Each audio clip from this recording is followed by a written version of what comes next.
বাবা, স্বপ্ন, শখ, আহ্লাদ সব ভেঙে যাক। নিজেকে কখনো এক বিন্দু পরিমাণও ভাঙতে দিও না। এই অন্ধকার কবরে কত শত মানুষ এক বুক ভরা স্বপ্ন নিয়ে শুয়ে আছে। জীবনের ঊর্ধ্বে কিছুই না। হায়াত যতদিন আছে কোনো না কোনোভাবে দিন ঠিক কেটে যাবে। নিজেকে শক্ত রাখো। অবনী শেখের বলা কথাগুলো আয়াসকে ভেতর থেকে নাড়িয়ে তোলে। আজ সারাদিনে নিচের সাথে করা অন্যায়গুলো উপলব্ধি করতে পারে। নিচের মনের কোথাও একটা বেঁচে থাকার শক্তি জোর খুঁজে পায়। মায়েরা তো এমনই হয়। তাহলে শ্রেয়া চৌধুরী কেন এমন না? সারাটা দিনের মধ্যে একটাবারও ছেলের নিকট কেন এলেন না? তার ছেলেটা যে অধীর আগ্রহে তার জন্য অপেক্ষারত ছিল। তার কোলে মাথা রেখে জীবন নিয়ে অনেক অভিযোগ করার ছিল। মায়ের হাতের স্নেহের স্পর্শ অনুভব করা ছিল। কিন্তু এমন কিছুই তো হলো না। তবে কি মা সত্যি পরিবর্তন হয়ে গেছে? অবনীশে কারো কিছু কথা বলে কল কেটে দেন। আয়াস দু হাতে হৃদিতকে আঁকড়ে ধরে। তোর মতো একটা ভাই সকলের হোক হৃদিত। আয়াসের কথার পরিপ্রেক্ষিতে হৃদিত শুধুই হাসে।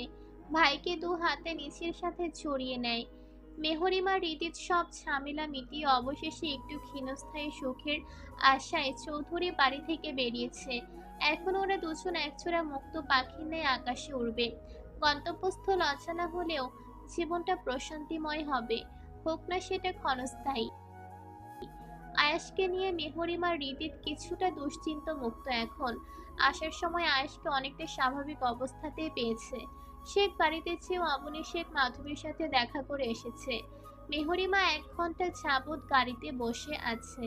হৃদিত ড্রাইভ করছে। মেহরিমা কাছে হার মেনে আজও গাড়ির জানালা খোলা রাখতে হয়েছে। পরিবেশ শান্ত, থমথমে অন্ধকারাচ্ছন্ন।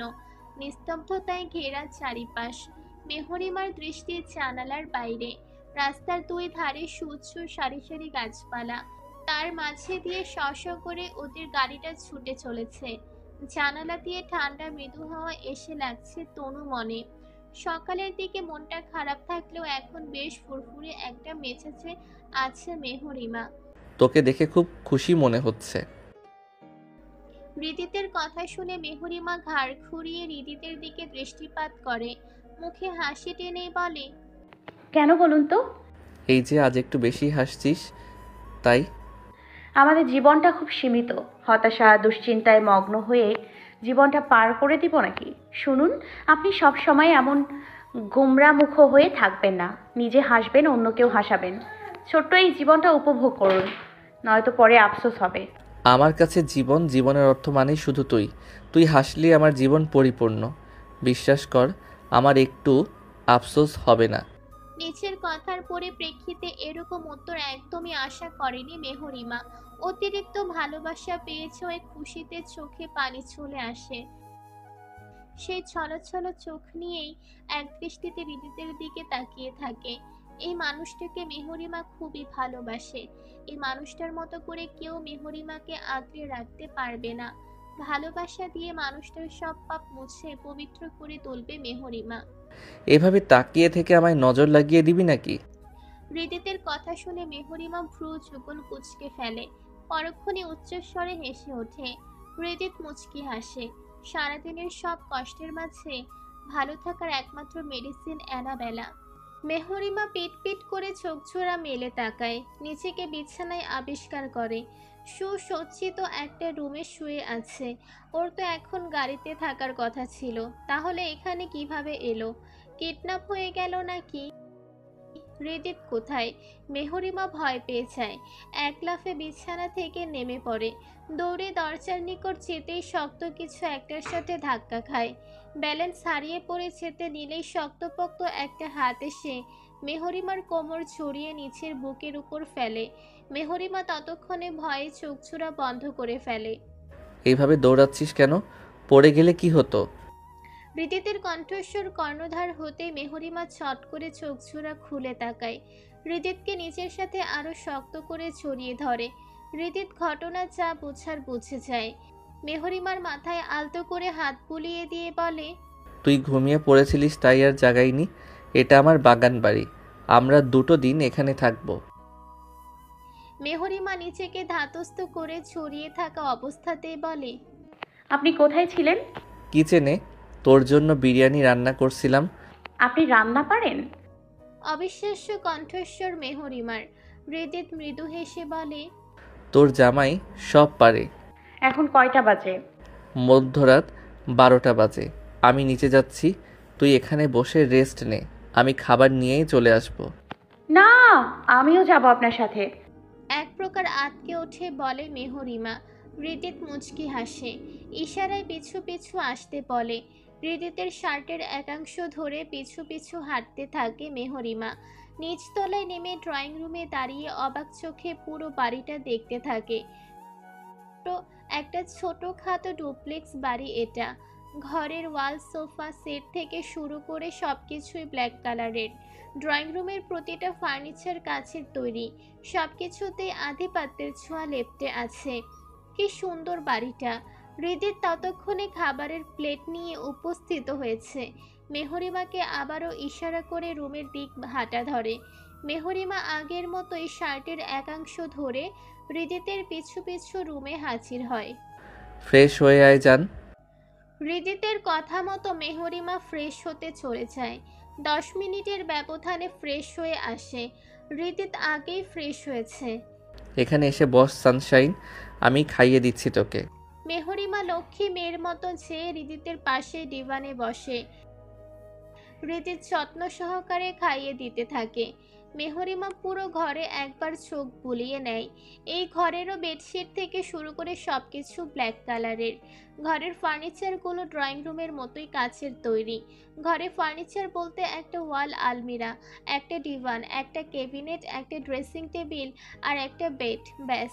অতিরিক্ত কিছুই নেই। মেহরিমা ধারণা করে নেয় পুরো বাড়ির ডেকোরেশনও বোধহয় এমনই। মেহরিমা পেটে কথা চেপে রাখতে না পেরে বলে, আপনার কি ব্ল্যাক আর purple colour favourite? Why? Chowdhury বাড়িতে আপনার রুমের ডেকোরেশন পার্পল আর এখানে ব্ল্যাক, তাই বললাম। পার্পল কালার আমার কাছে স্পেশাল, আর black colour favourite. Purple colour special কেন? আমার জীবনে প্রথম বসন্ত এনেছিল একটা পার্পল ফেরি। শীতের কুয়াশাচ্ছন্ন ভোরে ধোঁয়াশা দেখেছিলাম তাকে। আপনারও ভালোবাসার মানুষ ছিল? ইভেন এখনও আছে। হৃদিতের কথায় মেহরিমার মুখটা মলিন হয়ে যায়। হৃদিত মেহরিমাকে ছাড়া অন্য কাউকে ভালোবাসতো, আবার এখনো ভালোবাসে। কথাটা ভাবতেই বুক কেঁপে ওঠে মেহরিমার। হৃদিত মেহরিমার মুখের দিকে তাকিয়ে হাসে। সেই হাসিতে মেহরিমার গা জ্বলে ওঠে। কিরমিরিয়ে বলে, আপনার সেই সো কল্ড ভালোবাসার মানুষটা কে শুনি? আমার অ্যানাবেলা। কি আমি? কম্পনরত কণ্ঠস্বর মেহরিমার। হৃদিত মুখের হাসি প্রসারিত করে বলে, তখন তুই ক্লাস 3তে পড়তিস। আমার রুমের জানালা দিয়ে এক কুয়াশা মাখা ভোরে সেই প্রথম আবছা দেখেছিলাম তোকে। তোর মতো পুচকে একটা মেয়েকে দেখে আমার হৃদস্পন্দন বেড়ে গেছিল। কিছু সময়ের জন্য থমকে গেছিল আমার হৃদয়। তাহলে ভাব তোর কত ক্ষমতা। অতটুকু বয়সে হৃদিত চৌধুরীর মনে ভালোবাসার জাল বুনেছিস। হৃদিতের কথায় মেহরিমার মুখের মলিনতা কেটে উচ্ছলতায় ছেয়ে যায় গাল দুটো। চোখে মুখে খুশির ঝিলিক উঠে ফুটে। উৎফুল্ল কণ্ঠে প্রথমবারের মতো বলে বসে, খুব ভালোবাসি আপনাকে। আমার এই বদ্ধ পাগল হৃদিতকে লাগবে। সব সময় এমনই থাকবেন কেমন? আর কোনো কথা না, চুপচাপ খেয়ে নে। আপনি তো কিছু বললেন না। কি বলবো? কিছু না। মনের কথা বোঝার জন্য আমার চোখের ভাষা, আমার করা পাগলামিগুলোই কি যথেষ্ট নয়? যথেষ্ট। আপনার চোখের ওই অতল গভীরতায় নিজেকে হারিয়ে বসেছি আমি। হৃদিত মুচকি হেসে কোনো প্রত্যুত্তর করে না, চুপচাপ খাইয়ে দিতে থাকে। কিছুক্ষণ পর নিচে থেকেই বলে, বিনা প্রকাশে তোকে নিজের থেকেও অনেক বেশি ভালোবাসি আমি। হৃদিতের বলা এক লাইনের কথাটা মেহরিমার মন কুঠুরিতে বসন্তের দোলা দিয়ে যায়। মনটা ফুরফুরে হয়ে ওঠে। এই মানুষটার সাথে 1 জনম কেন 7 জনমও অনায়াসেই কাটিয়ে দেওয়া যাবে। কিন্তু মেহরিমা তো অতটাও ভাগ্যবতী না। মেহরিমা চুপচাপ খেতে থাকে, তবে চুপ থাকার মতো মেয়ে মেহরিমা না। আর সামনের মানুষটা যদি হৃদিত হয় তাহলে তো চুপ থাকতেই পারবে না। বকবক করে হৃদিতের মাথা খাওয়া অভ্যাস কিনা। 2 মিনিটের মাথায় অধৈর্য হয়ে আবারও প্রশ্ন করে, আপনার বাসাটা এমন নির্জন ভুতুড়ে কেন? কেমন একটা ভ্যাম্পায়ার ভাইব দিচ্ছে সব কিছুতেই।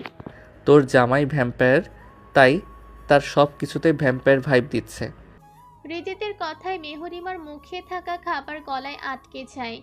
রিদিত দ্রুত পানি খাইয়ে দেয়। কয়েক মিনিটের ব্যবধানে মেহরিমা নিজেকে সামলিয়ে বলে, আমাকে ভয় দেখাচ্ছেন কেন? ভয় কখন দেখালাম? তোর প্রশ্নেরই তো উত্তর দিলাম জাস্ট। মেহরিমা জানে এখন এই টপিক নিয়ে কথা বললেই রিদিত ঘাড় তেরামো করবে, তাই চুপ থাকাই শ্রেয়। রিদিত মেহরিমাকে খাইয়ে দেওয়ার ফাঁকে ফাঁকে নিচেও খেয়ে নেয়। দুজন ক্লান্ত থাকায় আর কথা না বাড়িয়ে চুপচাপ শুয়ে পড়ে। রিদিত মেহরিমার কমফোর্টারের মধ্যে ঢুকে ওকে পেছন থেকে ছড়িয়ে ধরে গলায় মুখ ডুবিয়ে দেয়। মেহরিমা মৃদু হাসে। মেহরিমার কাছে আজকের সকালটা একটু বেশিই মনোমুগ্ধকর। রিদিতের বেলকনিতে কমফোর্টার মুড়ি দিয়ে ডিভানে বসে শীতের সকালের পরিবেশ উপভোগ করছে। প্রকৃতি কুয়াশার চাদরে মোড়ানো। একটু দূরের কিছু দেখার উপায় নেই। বাড়িটার চারিপাশে সুউচ্চ গাছের সারি। গাছের ডালপালার ফাঁকফোকর দিয়ে দিবাকরের দেখা পাওয়া মুশকিল। আশেপাশে কোথাও থেকে ভেসে আসছে পানির কলকল ধ্বনি। নিস্তব্ধ পরিবেশে সেই ধ্বনি বড়ই মনোরম শোনাচ্ছে। নিশ্চয়ই পাশে নদী অথবা লেক জাতীয় কিছু আছে। ভেসে আসছে কত শত পাখির ডাক। অদূর হতে একটা পাহাড় হাতছানি দিয়ে মেহরিমাকে ডাকছে। বেলকনির সামনে বড় একটা ছাতিম গাছ আর কাঠগোলাপ গাছ। একটু দূরে লাইন দিয়ে আরো অনেকগুলো কাঠগোলাপ গাছ লাগানো। শীতকাল হওয়ার দরুন কাঠগোলাপ গাছ ফাঁকা, একটা ফুলও নেই। তবুও গাছগুলো দেখতে মেহরিমার বড্ড ভালো লাগছে। সবুজে ঘেরা প্রকৃতির মাঝে কিছুক্ষণের জন্য হারিয়ে যায় মেহরিমা। ভুলে বসে নিচের মনের ব্যথা, সব কষ্ট। হয়তো প্রকৃতি মেহরিমার ব্যথাগুলো কিছু সময়ের জন্য গিলে নেয়। প্রশান্তি এনে দেয় প্রকৃত প্রেমী এক কিশোরীর মনে। হঠাৎ কমফোর্টারের মধ্যে কারো উপস্থিত অনুভব করতেই ঘাড় ঘুরিয়ে পাশে তাকায় মেহরিমা। রিদিতের ঘুমু ঘুমু ফেস দেখতেই মুচকি হাসে। রিদিত ঘুমু ঘুমু কণ্ঠেই বলে, এত ঠান্ডায় এখানে কি করছিস? প্রকৃতি দেখছি। আমি কিন্তু কমফোর্টার নিয়ে এসেছি। Good girl. আশেপাশে কোথাও নদী আছে? বড় একটা নদী আছে। আজ ওখানে ঘুরতে যাব। আচ্ছা ওই যে পাহাড়টা দেখছেন না, ওখানেও যাব। আচ্ছা। আপনি এখানে এসেও ঘুমাচ্ছেন? হুম, রুমে চলো, ঘুম পাচ্ছে। আপনি যান, আমি এখানেই থাকবো। রিদিত আর কোনো কথা না বাড়িয়ে উঠে দাঁড়ায়। মেহরিমাকে কোলে উঠিয়ে নেয়। রিদিতের কাণ্ডে মেহরিমা হতভম্ব হয়ে যায়। রিদিত বেলকনির দরজা বন্ধ করে বিছানার নিকট এগিয়ে যায়। মেহরিমাকে শুয়ে দেয়, ওকে আষ্টে পৃষ্ঠে ছড়িয়ে ধরে। মেহরিমা কটমট করে বলে, এটা কি হলো? কিছুই না, চুপচাপ ঘুমা। পারবো না, আমি সকালের পরিবেশ দেখব। বাইরে ঠান্ডা জান, আমাদের কুট্টুস পাখির জন্য হলেও এখন একটু মেনে চল। এই হৃদিত থেকে শুরু করে হৃদিতের সব কিছু শুধুই তোর। তোর যখন মন চাইবে তখন এখানে আসতে পারবি, সমস্যা নেই তো। মেহরিমা আর কিছু না বলে চুপচাপ মুখ ফুলিয়ে শুয়ে থাকে। রিদিত হতাশ হয়। পরক্ষণেই কিছু একটা ভাবতেই বাঁকা হাসে। হঠাৎ রিদিতের হাতের অবাধ্য বিচরণ অনুভব করতেই মেহরিমা খিলখিলিয়ে হেসে ওঠে। রিদিত মেহরিমার কোমর ছড়িয়ে ধরে নিচের সাথে আরো ঘনিষ্ঠ করে নেয়। অধরে অধর মিলিয়ে দেয়। মেহরিমা আবেশে চোখজোড়া বন্ধ করে নেয়। রিদিতের উন্মুক্ত পিঠ খামছে ধরে। কিছুক্ষণ পর রিদিত মেহরিমাকে ছেড়ে দিয়ে কপালে উষ্ণ ভালোবাসার পরশ এঁকে দেয়। আর একটু মুখ গোমরা করে থাকলে আই সোয়ার তোকে এখন ঠান্ডা পানি দিয়ে গোসল করতে হবে। ব্যাস, মেহরিমাকে আর কে পায়? ঠান্ডা পানি গোসল কথাটা ভাবতে মেহরিমার রুহু কেঁপে ওঠে। তৎক্ষণাৎ মুখে হাসি টেনে ঘুমের ভান ধরে মুখে বলে, আমার খুব ঘুম পাচ্ছে। আপনার সাথে পরে কথা বলবো, কেমন? আপনিও ঘুমিয়ে পড়ুন। মেহরিমার কাণ্ডে হৃদিত শব্দ করে হেসে ওঠে। মেহরিমা নিচের এক চোখ একটুখানি খুলে হৃদিতের দিকে তাকায়। ওর নজরকাড়া হাসি দেখে নিচেও মুচকি হাসে। অতঃপর দুজন ঘুমের দেশে পাড়ি দেয়। রাস্তা দিয়ে একা হেঁটে চলেছে মাধবী। সূর্যের তাপদাহে পুড়ছে প্রকৃতি। গ্রামের রাস্তার আজ মানুষের আনাগোনাও কম। এ অতিরিক্ত তাপমাত্রায় মাধবীর অবস্থা শোচনীয়। গন্তব্যস্থল উচ্ছ্বাস কোচিং সেন্টার। আর 5 মিনিট হেঁটে গ্রামের মোড় পর্যন্ত যেতে পারলেই ভ্যান অথবা অটো রিক্সা পেয়ে যাবে। কিন্তু সেই 5 মিনিট হেঁটে যাওয়া মাধবীর জন্য কষ্টকর হয়ে দাঁড়িয়েছে। বাসায় একা থাকতে বড্ড বোরিং লাগছিল, পড়াশোনাটাও ঠিকমতো হচ্ছিল না। তাই অবনী শেখের কথায় আজ কোচিংয়ের উদ্দেশ্যে বেরিয়েছে মাধবী। এখন কিছুদিন ওখানে ক্লাসগুলো করলেও কিছুটা উপকৃত হবে। সময় 11:10 ক্লাস 11:30। আজ ছাতাটাও আনতে ভুলে গেছে।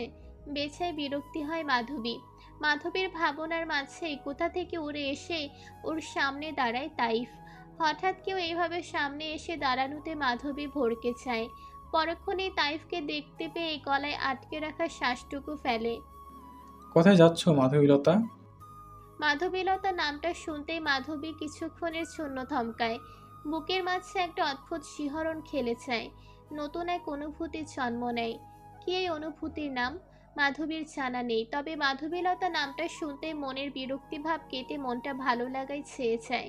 মাধবীর সময় নিয়ে আস্তে করে জবাব দেয়, কোচিংয়ে। হঠাৎ মাঝে তো যেতে না। বাসায় ভালো লাগছিল না, তাই আজ যাচ্ছি।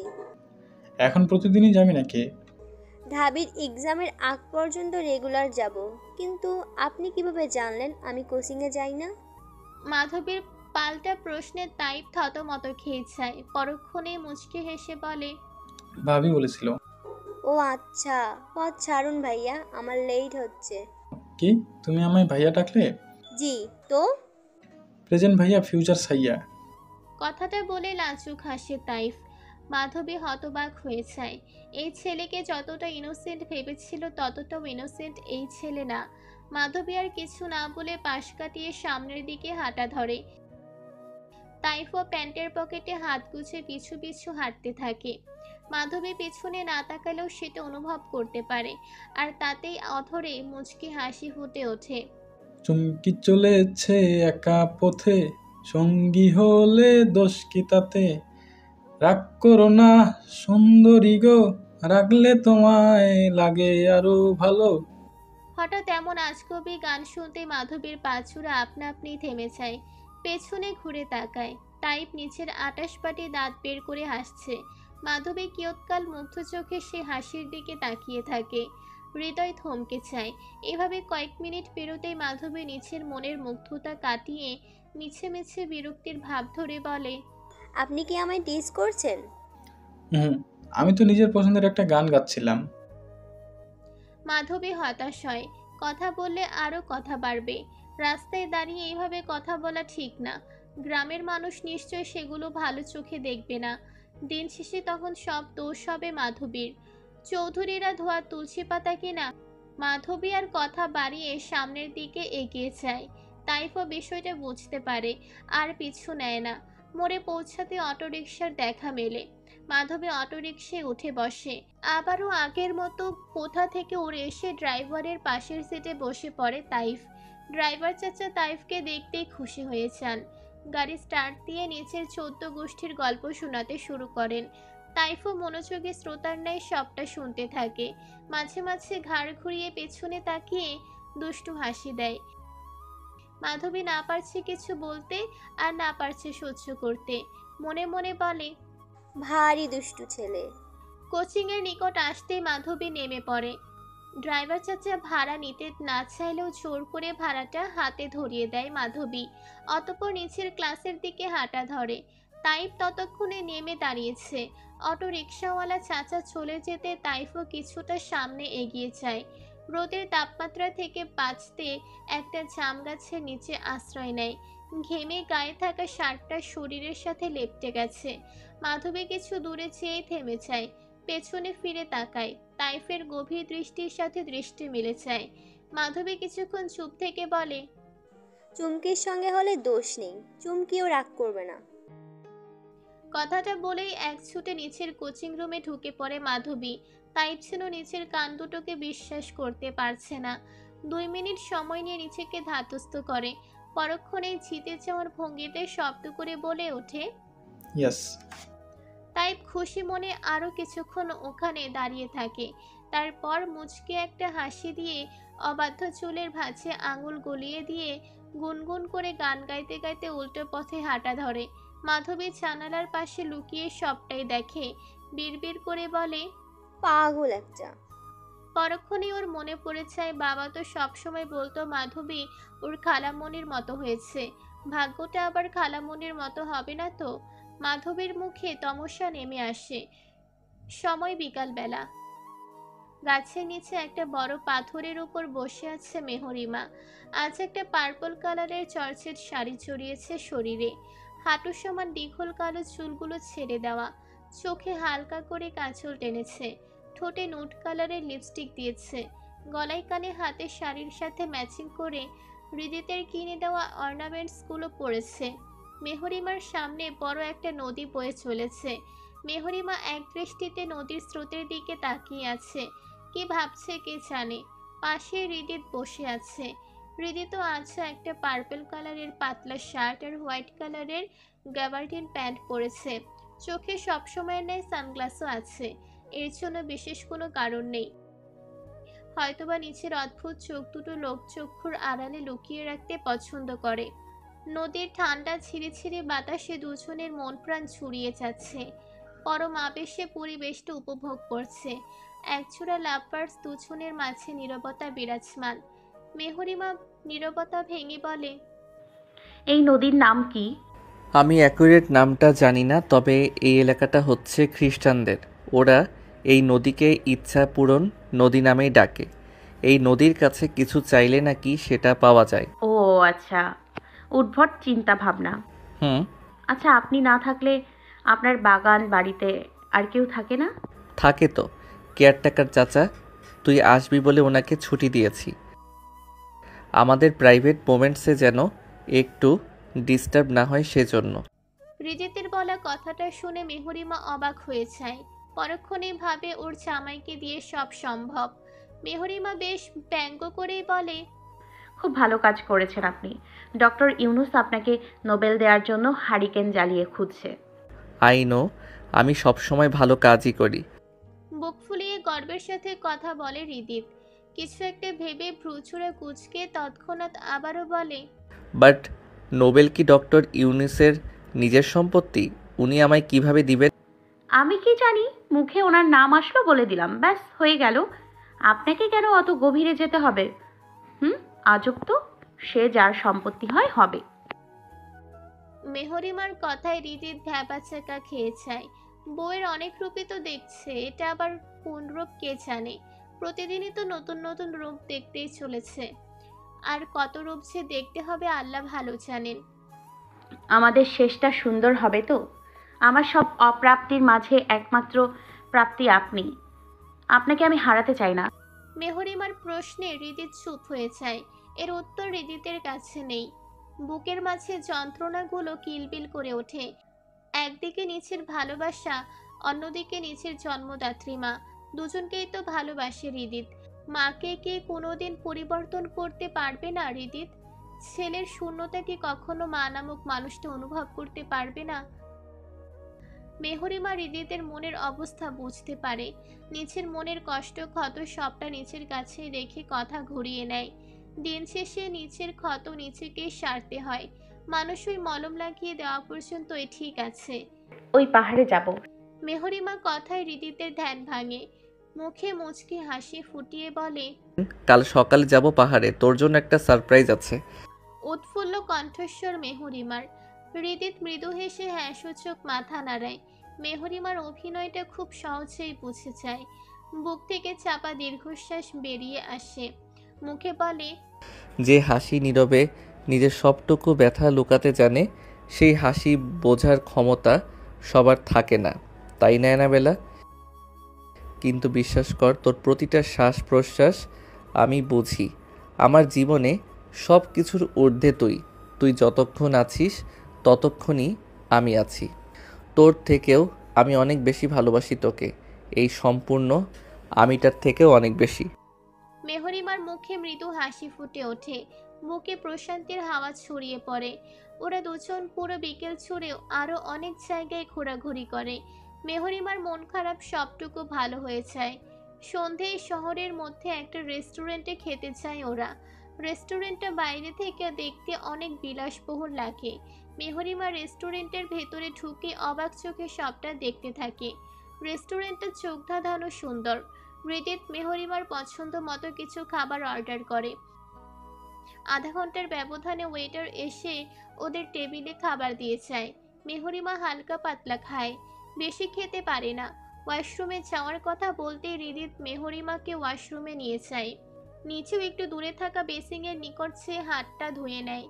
হঠাৎ একটা ফোন কল আসায় হৃদিত ফোনে কথা বলতে ব্যস্ত হয়ে পড়ে। হাঁটতে হাঁটতে বেশ অনেকটা সামনে এগিয়ে যায়। 5 মিনিট পরে মেহরিমা ওয়াশরুমের দরজা খুলতেই একটা মধ্যবয়স্ক অপরিচিত লোককে দরজার সামনে দাঁড়িয়ে থাকতে দেখে। ও ভয় পেয়ে যায়। লোকটা দরজার সামনে দাঁড়িয়ে লালুসার চোখ দিয়ে মেহরিমাকে গিলে খাচ্ছে। মেহরিমা অত্যন্ত ঘাবড়ে যায়। চোখের সামনে সেই ভয়ঙ্কর রাতের দৃশ্য ভেসে ওঠে। আশেপাশে তাকিয়ে হৃদিতকে খুঁজতে থাকে, কিন্তু কোথাও হৃদিতের দেখা মেলে না। ওয়াশরুমটা অফসাইডে হওয়ায় এদিকে মানুষের আনাগোনাও কম। এবার ভয়ে অন্তরাত্মা শুকিয়ে যায় মেহরিমার। শুকনো ঢোক গিলে শীততাপ নিয়ন্ত্রিত পরিবেশ থেকেও দরদরিয়ে ঘামতে শুরু করে। পরক্ষণে নিজেকে শান্ত করে এখান থেকে বাঁচার উপায় ভাবতে থাকে। লোকটা কুৎসিত হেসে বলে ওঠে, সুন্দরী রমণী, ভয় পাচ্ছ নাকি? সত্যি আমার সামনে বাঘ ভাল্লুক কিছুই তো দাঁড়িয়ে নেই, তাহলে ভয় কেন পাবো আঙ্কেল? সামনে থেকে সরে দাঁড়ান, আমি বাইরে যাব। কথাটা বলেই লোকটাকে পাশ কাটিয়ে চলে যেতে নিলেই লোকটা মেহরিমার ডান হাত চেপে ধরে। মেহরিমার কয়েক সেকেন্ড নিচের হাতটার দিকে তাকিয়ে থাকে। তারপর হঠাৎ করে লোকটার মেন পয়েন্টে ছুঁড়ে লাথি মেরে বসে। লোকটা এমনটা একদম আশা করেনি। মেহরিমার হাত ছেড়ে দিয়ে ওখানেই বসে পড়ে। মেহরিমা এক দৌড়ে ওখান থেকে পালিয়ে যেতে নিলেই হৃদিতের সাথে ধাক্কা খায়। হৃদিত দু হাতে মেহরিমাকে আগলে নেয়। মেহরিমার রক্তশূন্য ফ্যাকাশে মুখের দিকে তাকাতেই হৃদিতের ভ্রুচূড়া কুঁচকে যায়, কপালে সূক্ষ্ম ভাঁজের সৃষ্টি হয়। একটু দূরে মধ্যবয়স্ক একটা লোককে বসে কাতরাতে দেখে ঘটনা যা বোঝার বুঝে যায় হৃদিত। এতেই যেন মাথায় আগুন উঠে যায়। হৃদিত বাইরে চেয়ে কয়েক মিনিট কথা বলার পরেই মেহরিমার কথা মনে পড়ে যায়। দ্রুত কল কেটে ওয়াশরুমের দিকে হাঁটা ধরে। ওর অ্যানাবেলা একা ভয় পাবে এই ভেবে, কিন্তু এখানে এসে এমন একটা দৃশ্য দেখবে কখনো কল্পনাও করেনি। হৃদিত হুঙ্কার দিয়ে ওঠে, বাস্টার্ড! লোকটা সেই হুঙ্কারে কেঁপে ওঠে, ভয়ে আরো কুকড়ে যায়। হৃদিত রাগে হিতাহিত জ্ঞান হারিয়ে পাশের বেসিনে থাকা আয়নাটা খুলে লোকটার মাথায় মারে। সাথে সাথে লোকটা গগনবিদারী চিৎকার দিয়ে ফ্লোরে লুটিয়ে পড়ে। শুভ্র রঙা টাইলসের ফ্লোর তাজা লাল রক্তে ভেসে যায়। ততক্ষণে রেস্টুরেন্টের সকল স্টাফ ম্যানেজার উপস্থিত হয়েছে। মেহরিমা দৌড়ে এসে হৃদিতকে জড়িয়ে ধরে। হৃদিত মেহরিমাকে এক হাতে নিচের সাথে আগলিয়ে নেয়। উপস্থিত সবাই ঘটনা অনেকটাই আঁচ করতে পারে, কারণ লোকটার স্বভাব চরিত্র সম্পর্কে কম বেশি সবাই জানে। রেস্টুরেন্ট ওনার নিচের ঘনিষ্ঠ আত্মীয় হওয়ার দরুন কেউ কিছু বলতে পারে না, মুখ বুজে সবটা স্বচ্ছ করে নেয়। ম্যানেজার এগিয়ে এসে বলে, এনি প্রবলেম স্যার? হৃদিত বড় বড় শ্বাস ফেলে নিজেকে শান্ত করে। মেহরিমার চোখে আর খারাপ হতে চায় না। Check the CCTV footage, hope you understand everything. আর পুলিশকে ইনফর্ম করার প্রয়োজন নেই, ওনার শাস্তি উনি পেয়ে গেছেন। বয়স্ক একটা মানুষ, ওনার ট্রিটমেন্টের ব্যবস্থা করুন, ওনাকে দ্রুত সুস্থ হতে হবে। হৃদিতের কথা মতো সিসিটিভি ফুটেজ চেক করা হয়। রেস্টুরেন্টের ওনার ততক্ষণে রেস্টুরেন্টে উপস্থিত হয়েছে। সিসিটিভি ফুটেজে সবটা দেখে সবাই খুব লজ্জিত বোধ করে। রেস্টুরেন্ট ওনার হৃদিতের কাছে বারবার ক্ষমা চেয়ে নেন। মন্ত্রীর ভাই আবার এমপির ছেলে বলে কথা, উনি সব দিকে নজর রাখবেন, এরকমটা আর কখনো হবে না, কথা দেন। হৃদিত গম্ভীর মুখে কিছু কথা বলে লোকটার ট্রিটমেন্টের জন্য নিচের কার্ড থেকে রেস্টুরেন্টের ওনারের কার্ডে টাকা ট্রান্সফার করে দেয়। স্তব্ধ হয়েছে ও মেহরিমাকে এক হাতে আগলিয়ে নিয়ে গাড়ির দিকে হাঁটা ধরে। লোকটাকে ততক্ষণে বাইরে আনা হয়েছে। চেয়ারে বসে তখনও ব্যথায় কাতরাচ্ছে।